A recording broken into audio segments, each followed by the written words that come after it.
অন্নপূর্ণা যোজনায় আবেদন করার পরেও হাজার হাজার মহিলারা এমন রয়েছেন যাদের ব্যাংক অ্যাকাউন্টে এখনও পর্যন্ত 3,000 টাকা এসে পৌঁছায়নি। এখন তারা চিন্তা করছেন এই আগস্ট মাসে তাদের ব্যাংক অ্যাকাউন্টে টাকা ঢুকবে কিনা। অনেকে যখন অনলাইনে স্ট্যাটাস চেক করছেন দেখতে পাচ্ছেন তাদের এখনও পর্যন্ত আন্ডার ইনকোয়ারি দেখাচ্ছে। অর্থাৎ এই আন্ডার ইনকোয়ারি যদি দেখায় তাহলে কি ব্যাংক অ্যাকাউন্টে টাকা ঢুকবে? আগস্ট মাসে যে 3,000 টাকা সেটা কি আপনি পাবেন? দেখুন, আজকের ভিডিওতে আপনাদেরকে মূলত 4টে এমন সমস্যার কথা বলবো যে কারণে আপনারও ব্যাংক অ্যাকাউন্টে অন্নপূর্ণা যোজনার টাকা আটকে যেতে পারে, টাকা নাও ঢুকতে পারে।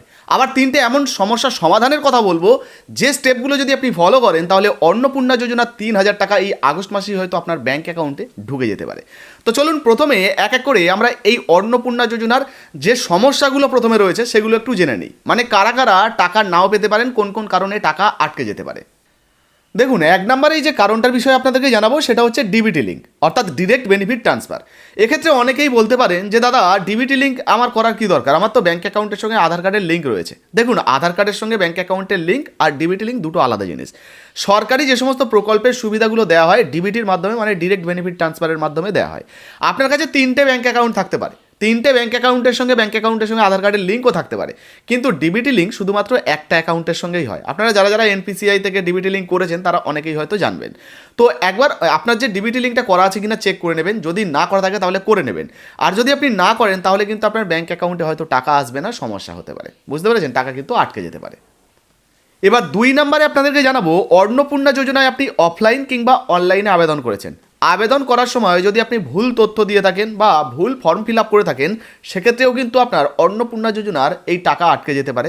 আপনার কিন্তু আবার ভেরিফিকেশান লিস্টে নাম আসতে পারে, আপনার কিন্তু আন্ডার ইনকোয়ারি আসতে পারে। যদি এই রকম কিছু সমস্যা থেকে থাকে সেগুলো সমাধান করতে হবে।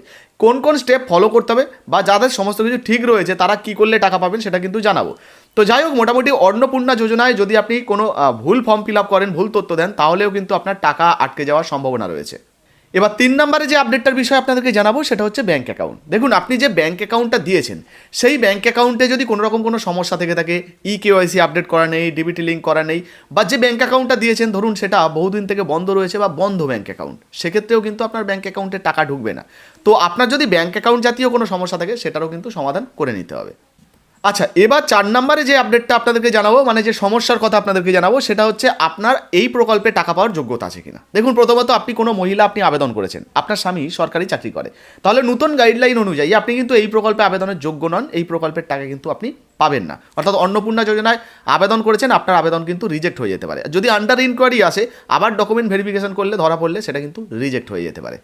এছাড়াও যে সমস্ত মহিলারা ধরুন ইনকাম ট্যাক্স দেন বা স্বামী ইনকাম ট্যাক্স দেন, যারা অঙ্গনারী কর্মী রয়েছেন, আশা কর্মী রয়েছেন, সিভিক ভলেন্টিয়ার রয়েছেন, এই ধরনের যে সমস্ত মহিলা বা পরিবারের সদস্যরা রয়েছেন, নূতন নিয়ম অনুযায়ী বলছি আপনাদেরকে, হ্যাঁ, তো এই সমস্ত মহিলারাও কিন্তু এই প্রকল্পে যেহেতু আবেদনের যোগ্য নয়, ফলে ভেরিফিকেশনে ধরা পড়লে আপনারটাও বাতিল হয়ে যেতে পারে। সেই জন্যই আপনার ব্যাঙ্ক অ্যাকাউন্টে হয়তো টাকা নাও ঢুকতে পারে, টাকা আটকে যেতে পারে। এবার ধরুন এই সমস্ত কোনো সমস্যাই আপনার নেই, কিন্তু তারপরেও আপনার ব্যাঙ্ক অ্যাকাউন্টে 3,000 টাকা ঢুকছে না, তাহলে আপনাকে কি করতে হবে? এবার আপনার করণীয় কী?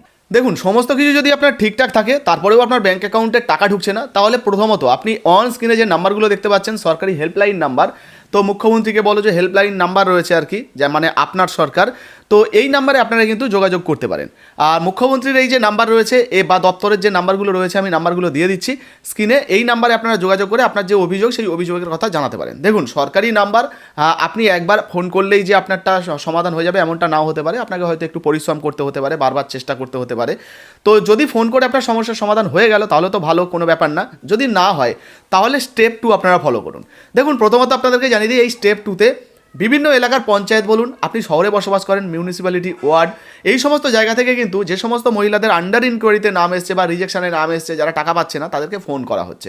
শুধু ফোন নয়, কিছু কিছু ক্ষেত্রে আশা দিদিরা বাড়িতে আসছে, আবার অনেক ক্ষেত্রে কিন্তু অনেকের মাধ্যমে খোঁজ খবর পাঠানো হচ্ছে যে আপনারা ডকুমেন্ট জমা করুন।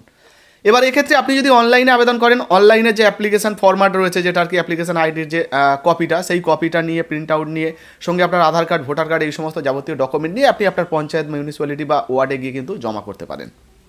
তো তো যখনই আপনি জমা করে দেবেন এই সমস্ত কাগজপত্রগুলো, ওনারা কিন্তু ফার্স্ট পর্যায়ে মানে প্রথম পর্যায়ে যে আশাকর্মীরা বলুন বা যে সমস্ত অঙ্গনারী দিদিরা বলুন যারা এই সমস্তগুলো করছেন পঞ্চায়েত লেভেলে বা ফার্স্ট লেভেলে, তারা কিন্তু প্রাথমিক যে ভেরিফিকেশনটা সেটা করবেন। তারপর সেটা করার পর আবার সেটাকে ব্লক লেভেলে পাঠিয়ে দেবেন।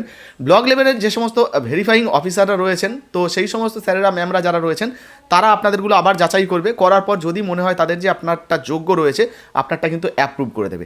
আপনারটা অ্যাপ্রুভ হয়ে গেলে কিন্তু আপনার ব্যাঙ্ক অ্যাকাউন্টে আগস্টে যখন টাকা দেওয়া শুরু হয়ে যাবে, আপনার ব্যাঙ্ক অ্যাকাউন্টে টাকা ঢুকবে। আগস্ট মাসের কবে টাকা দেওয়া শুরু হবে সেটাও কিন্তু আপনাদেরকে জানাবো। এবার স্টেপ নাম্বার 3 জানিয়ে দিই, এখনও পর্যন্ত প্রচুর মহিলারা রয়েছেন যারা শুধুমাত্র অফলাইনে ফর্ম জমা করেছেন। আপনি যদি শুধুমাত্র অফলাইনে ফর্ম জমা করেন, এখনও পর্যন্ত অনলাইনে করেননি, তাহলে অনলাইনেও আবেদনটা করে নিন। কারণ অনলাইনে যারা যারা ফর্ম ফিল আপ করছেন তাদেরই কিন্তু ভেরিফিকেশনগুলো আগে হচ্ছে। এবার ধরুন আপনার যে ফর্মটা অফলাইনের সেটা কিন্তু থাকে জমা রয়েছে, এখনও পর্যন্ত আপনারটা ধরা হয়নি, তাহলে আপনারটা পেন্ডিংয়ে থাকবে, আপনারটা এখনও পর্যন্ত ভেরিফিকেশন হবে না। আর ভেরিফিকেশন না হওয়া মানে কিন্তু আপনি টাকা পাবেন না। তো অনলাইনে আবেদন করে দিলে কী হবে, আধিকারিকদের কাছে সমস্ত ডকুমেন্ট আগে থেকে কিন্তু লিস্টে থাকবে, আপনি যেগুলো আপলোড করেছেন তারা সেগুলোকে ভেরিফাই করবে, করে আপনারটা অ্যাপ্রুভ হওয়ার যোগ্য হলে অ্যাপ্রুভ করে দেবে, আপনি কিন্তু টাকা পেয়ে যাবেন। বুঝতে পেরেছেন? তো এক্ষেত্রে অনলাইন আবেদন এখনও পর্যন্ত না করলে অবশ্যই কিন্তু করে নেবেন। আর 4 নম্বরে অতিরিক্ত জানিয়ে দিই, প্রথমেই যেটা বলছিলাম যে ডিবিটি লিঙ্ক, আপনার ব্যাঙ্ক অ্যাকাউন্টের কোনো সমস্যা থাকলে, ডিবিটি লিঙ্ক না করা থাকলে এগুলো কিন্তু করিয়ে নেবেন। ব্যাংকের সমস্যা থাকলে সেগুলো কিন্তু ঠিক করে নেবেন। বন্ধ ব্যাঙ্ক অ্যাকাউন্ট থাকলে চালু করে নেবেন, তাহলে কিন্তু অন্নপূর্ণা যোজনা 3000 টাকা দেওয়া হলেই আপনার ব্যাঙ্ক অ্যাকাউন্টে টাকা ঢুকে যাবে। আচ্ছা, সর্বশেষ আপনাদেরকে জানিয়ে দিই, অন্নপূর্ণা যোজনার যে টাকাটা আগস্ট মাসের 1 তারিখ থেকেই দেওয়া হয়তো শুরু হয়ে যাবে। 29-30 তারিখ পর্যন্ত কিন্তু এই ভেরিফিকেশনের কাজ আশা করি ফাইনাল হয়ে যাবে। তারপর ডেটাগুলো উচ্চ পর্যায়ে চলে যাবে, মানে উপর মহলে চলে যাবে, আর সেখান থেকে টাকা দেওয়ার যে প্রসেস বা পদ্ধতি সেটা কিন্তু শুরু হয়ে যাবে। যাই হোক, মোটামুটি আগস্ট থেকে কিন্তু আপনাদের ব্যাঙ্ক অ্যাকাউন্টে টাকা দেওয়া শুরু হয়ে যাবে। কেউ 1 তারিখ না পেলে 2 তারিখ, 2 তারিখ না পেলে 3 তারিখ, মোটামুটি 10 তারিখ পর্যন্ত অপেক্ষা করবেন। আশা করি ধীরে ধীরে আপনাদের সবারগুলো অ্যাপ্রুভ হবে, সবাই কিন্তু টাকা পাবেন। ভিডিও ভালো লাগলে লাইক দিয়ে শেয়ার করে দেবেন। ফেসবুক থেকে দেখছেন ফলো করেননি, ফলো করে রাখবেন। আর যারা ইউটিউব থেকে দেখছেন সাবস্ক্রাইব না করলে সাবস্ক্রাইব করবেন। হ্যাঁ, লাইক দিয়ে শেয়ার করতে ভুলবেন না। ধন্যবাদ।